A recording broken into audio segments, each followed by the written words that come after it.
अस्सलाम वालेकुम, कैसे हैं आप सब। बस आज की क्लास में आपको ये बताऊंगा कि आपके जो अकाउंट सिक्योरिटी रीज़न की वजह से डिस्क्वालीफाई हो रहे हैं वो क्यों हो रहे हैं और उनका क्या सोल्यूशन है। पहले नंबर पे हम इस चीज़ को देखते हैं कि ये प्रॉब्लम क्यों आना शुरू हुई है। जब तक टिकटॉक की प्रीवियस मोनेटाइजेशन थी, क्रिएटिविटी प्रोग्राम बिठा थी, इस तरह की कोई प्रॉब्लम नहीं थी आती। जैसे ही टिकटॉक ने अपनी मोनेटाइजेशन चेंज की है क्रिएटर रिवॉर्ड के अंदर, ये एक नई प्रॉब्लम आना शुरू होगी कि सिक्योरिटी रीज़न की वजह से हमारा अकाउंट डिस्क्वालीफाई हुआ। अब ये बेसिकली सिक्योरिटी रीज़न क्या है टिकटॉक के अकॉर्डिंग, ये सिक्योरिटी रीज़न वो चीज़ है, टिकटॉक को लगता है कि आप कोई स्पैमिंग एक्टिविटी कर रहे हो, आपके अकाउंट को या तो मल्टीपल यूज़र यूज़ कर रहे हैं या आप मल्टीपल आईपीज़ पे उसको यूज़ कर रहे हो, या आपने फेक सब्सक्राइबर्स के थ्रू अपने अकाउंट को मोनेटाइज किया या फेक फॉलोअर्स के थ्रू आपने ग्रो किया हुआ है, फिर टिकटॉक आपके अकाउंट के ऊपर सिक्योरिटी रीजंस देती है। ठीक है, पहले नंबर पर जो आपको प्रॉब्लम आती है, फॉर एग्जाम्पल एक अकाउंट है, आप उसको 2 3 4 डिवाइसेस के अंदर लॉगिन करते हो, उसी डिवाइस को मतलब उसी अकाउंट को आपने वीपीएन पे भी चला रहे हैं, प्रॉक्सी पे भी चला रहे हैं, आरडीपी के अंदर भी चला रहे हैं, 2 3 जगह पे एट अ टाइम आपने उसको लॉगिन किया हुआ, फिर आपको ये प्रॉब्लम आना शुरू हो जाती है सिक्योरिटी रीज़न की वजह से, फिर आपका वो अकाउंट डिस्क्वालीफाई हो जाता है। ठीक है, आपने क्या करना है, कोई एक स्टैटिक आईपी रख लें, प्रॉक्सी के थ्रू आउट काम करना है, तो आपकी एक मोबाइल के अंदर स्टैटिक प्रॉक्सी लगी हो, फिर उसके बाद आपने अपना वो अकाउंट लॉगिन करना है, चाहे वो 1 मिनट ग्रोथ प्रोग्राम वाला अकाउंट है या वो नॉर्मल मोनेटाइज अकाउंट है। लॉगिन करने के बाद आपने क्या करना है, उसकी सेटिंग्स में जाके प्रीवियस जितनी भी डिवाइसेस होंगी वो रिमूव कर देनी है।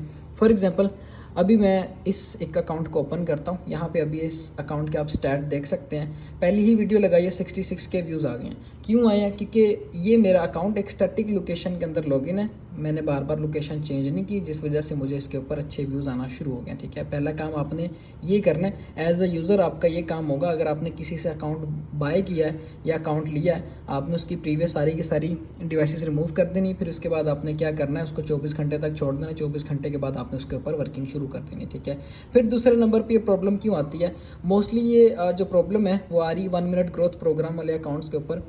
वो लोग जो यूट्यूब के थ्रू चैनल मतलब लिंक करके टिकटॉक के अकाउंट मोनेटाइज कर रहे हैं, उनमें मोस्टली लोग क्या कर रहे हैं कि उनके अगर 7,000 8,000 सब्सक्राइबर है, वो 2 3 हज़ार उसके ऊपर पैनल वाले सब्सक्राइबर डालते हैं, टिकटॉक के अकाउंट को अप्लाई करते हैं और वो मोनेटाइज हो जाता है। बाद में टिकटॉक उस चीज़ को वेरीफाई करता है और उस पर आपको ये प्रॉब्लम आ जाती है सिक्योरिटी रीज़न वाली। ठीक है, तो ये है कि फिर आपने ऑथेंटिक अकाउंट बाय करना है सामने वाले बंदे की गारंटी के साथ। तो ये मतलब ये है कि आपने खुद चीज़ वेरीफाई करनी होती है कि क्या वो बंदा मुझे ऑथेंटिक अकाउंट ही दे रहा है। ठीक है, फिर आपको एक प्रॉब्लम आती है नॉर्मल अकाउंट्स के ऊपर भी। नॉर्मल अकाउंट मोस्टली तो इस चीज़ के साथ डिस्क्वालीफाई नहीं होते, लेकिन ये कि कुछ अकाउंट्स के ऊपर आपको ये प्रॉब्लम आ जाती है।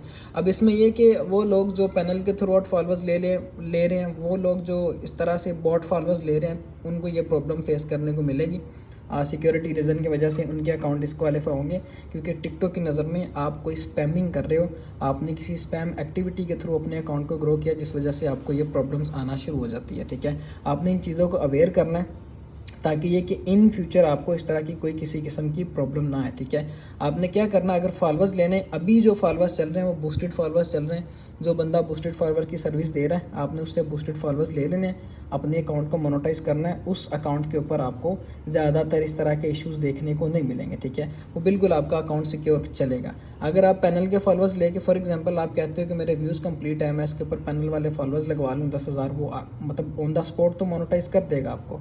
मोनेटाइज करने के बाद आपको कुछ दिन व्यूज़ भी देगा, लेकिन ये कि कुछ दिन के बाद उसने डिस्क्वालीफाई हो जाना सिक्योरिटी रीज़न की वजह से, क्योंकि टिकटॉक की नज़र में आपको स्पैमिंग कर रहे हो, स्पैमिंग के थ्रू आपने अपने उस अकाउंट को ग्रो किया हुआ है, जिस वजह से आपको ये एक प्रॉब्लम आना शुरू हो जाती है। ठीक है, फॉर एग्जांपल यहाँ पे ये एक दूसरा अकाउंट है, अगर मैं इसके जाता हूँ creator tools creativity program beta या क्रिएटर रिवॉर्ड के अंदर, तो यहाँ पे ये मुझे बता देंगे कि आपका ये जो अकाउंट है हमने सिक्योरिटी रीज़न की वजह से डिस्क्वालीफाई किया हुआ है। रीज़न क्या है, क्योंकि इसके ऊपर सारे के सारे पैनल के थ्रू आउट फॉलोअर्स लगे हुए थे, जिस वजह से टिकटॉक ने उड़ा दिया। ठीक है, ये नॉर्मल अकाउंट था, लेकिन पैनल के थ्रू उसके ऊपर फॉलोअर्स लगे थे, जिस वजह से टिकटॉक ने सिक्योरिटी रीज़न की वजह से इसको डिस्क्वालीफाई कर दिया। ठीक है, तो ये चीज़ आपने अवेयर करनी है, आपने पैनल फॉलोअर्स की तरफ नहीं जाना, आपने फेक सब्सक्राइबर्स के थ्रू मोनेटाइज किए हुए टिकटॉक के अकाउंट नहीं बाय करना है। तीसरे नंबर पर आपने मल्टीपल अपनी डिवाइसेस के अंदर उस अकाउंट को लॉगिन नहीं करना।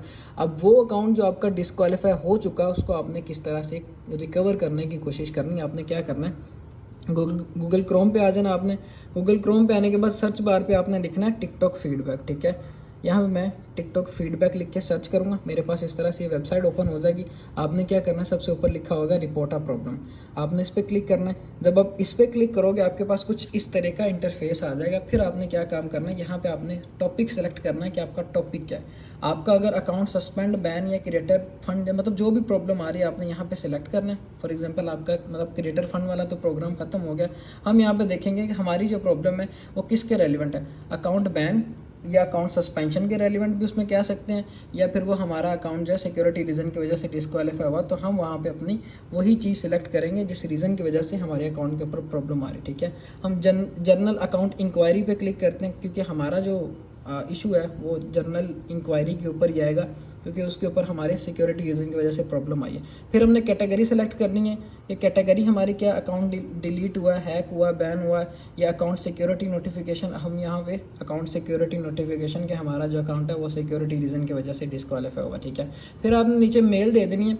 मेल आपने वो वाली डालनी है जो कि आपने जो मेल आपने उस अकाउंट के अंदर लगाई होगी वो मेल आपकी यहाँ पे आ जाएगी। फिर उस अकाउंट का यूज़र नेम, बाकी है तो ऑप्शनल है, लेकिन फिर भी आपने उसका यूज़र नेम दे देना। यूज़र नेम देने के बाद यहाँ पे आपने लिख देना है कि मेरा जो अकाउंट है सिक्योरिटी रीज़न की वजह से डिस्क्वालीफाई हुआ है, इवन दो कि मेरी सारी की सारी चीज़ें एक्यूरेट है, मैं कंटेंट भी क्वालिटी अपलोड कर रहा हूँ, मैंने अपने बार बार आईपीस को भी चेंज नहीं किया। कुछ भी आपने इस तरह से इंग्लिश के अंदर लिख देना। लिखने के बाद आपने आप देखना कि अपलोड आपके पास आएगा। अब यहाँ पे आपने क्या करना है, एक आपने अपने अकाउंट की फ्रंट साइड की पिक्चर क्लिक कर लेनी है। ठीक है, जो होम इंटरफेस सामने वाला मेन इंटरफेस होता है उसकी पिक्चर ले ली। फिर दूसरे नंबर पे जो सिक्योरिटी रीज़न वाली प्रॉब्लम आई है, आपका अकाउंट जो डिस्क्वालीफाई किया सिक्योरिटी रीज़न की वजह से, वो पिक्चर लेके दो पिक्चर्स आपने यहाँ पे लगा देनी है। फिर दोनों को नीचे ये ऑप्शन जो आ रहे हैं टिक मार्क करके आपने इसको सबमिट कर देना। जब आप सबमिट कर दोगे तो ये समटाइम 14 आवर्स के अंदर आपको उस अपील का आंसर आ जाता है। समटाइम इस तरह से होता है कि वो आपको आंसर करते हैं विदिन 7 डेज़। ठीक है, एक तो आपने रिपोर्ट इस तरह से कर देनी है। फिर आपने दूसरी रिपोर्ट करनी है। दूसरी रिपोर्ट आपने किस तरह से करनी है, आपने टिकटॉक पे चले जाना है, फिर आपने जाना है अकाउंट एंड सिक्योरिटी पे। ठीक है, सिक्योरिटी एंड प्राइवेसी पे नीचे आपने स्क्रॉल डाउन करके देखना है, रिपोर्ट ऑफ प्रॉब्लम आपके पास आएगा। सेम एज इज आपने यहाँ से भी रिपोर्ट कर देनी है। तो ये 2 रिपोर्ट्स आपने उसी टाइम कर देनी होती है जब आपके अकाउंट के ऊपर प्रॉब्लम आएगी। उससे पहले आपने एक और ये काम करना है कि जितना भी आपने उस अकाउंट के ऊपर कॉपीराइट कंटेंट लगाया होगा वो सारे का सारा आपने प्राइवेट करके खुद की फेस की वीडियोज़ बना के लगानी है 8 से 10 1-1 मिनट की। ठीक है, जब आप ये लगा दोगे फिर उसके 24 से 48 घंटे के बाद आपने इस तरह से फीडबैक पे जाके रिपोर्ट करनी है, और दूसरे नंबर पे यहाँ पे रिपोर्ट ऑफ प्रॉब्लम अकाउंट के अंदर आके आपने रिपोर्ट कर देनी। मैक्सिमम चांसेस होंगे कि वो आपका अकाउंट रिकवर हो जाए। ठीक है, लेकिन ये है कि जो अकाउंट आपका सिक्योरिटी रीज़न की वजह से डिस्क्वालीफाई होता है उसके ऊपर बाद में भी समटाइम प्रॉब्लम आ जाती है। For example on the spot वो रिकवर कर देते हैं, आपको कहते हैं कि हाँ हमने मिस्टेक किया है। बाद में आपको समझ लो कि at the end of month आपको फिर भी वो प्रॉब्लम आती है। जो अकाउंट सिक्योरिटी रीज़न की वजह से डिस्क्वालीफाई होते हैं उनके ऊपर आपको मोस्टली फिर इश्यूज़ ही देखने को मिलते हैं। ठीक है, बाकी ये इसका सोल्यूशन है, इस तरह से आप ये सारी चीज़ें इंप्लीमेंट करें, काफ़ी चांसेस होते हैं कि आपका वो अकाउंट रिकवर हो जाएगा। ठीक है, तब तक के लिए ख्याल रखें अपना। अल्लाह हाफिज़।